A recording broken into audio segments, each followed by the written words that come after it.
Ganito kalaking apoy ang bumulabog sa mga residente ng Barangay Santa Cruz sa Makati City bandang alas 11:35 kagabi. Ang ilang bumbero umakyat sa bubong para malapit ang makapagbuga ng tubig. Itinaas ng Bureau of Fire Protection ng unang alarma. Pila ang mga responding fire truck sa Ponte Street. Napula ang apoy matapos sa mahigit isang oras.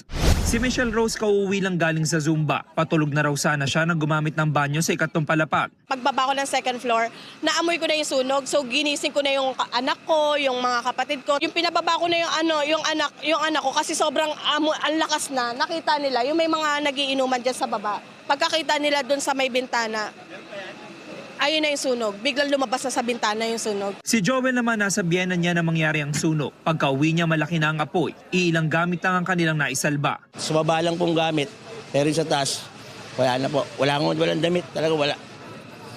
Kamusta naman po yung mga kasama niyo sa bahay? Okay naman daw po.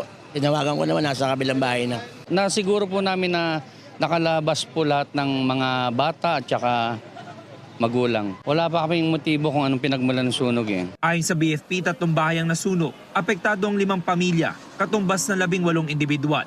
Inimbestigahan pa ang sanhi ng apoy na nagsimula sa ikalawang palapag ng isang bahay. Wala dyan yung nakatira nung occupant ng pinagmula ng apoy, wala dyan. So maaari tinitingnan natin yung anggulo na luma na yung bahay. More than 60 years na yan according to Mr. Arsenio. Tapos tinitingnan din natin yung huling palit ng mga wirings. Walang nasugatan sa insidente. Tinatayang umabot sa mahigit 5 milyong piso ang pinsala sa ari-arian ayon sa BFP. James Agustin, nagbabalita para sa GMA Integrated News.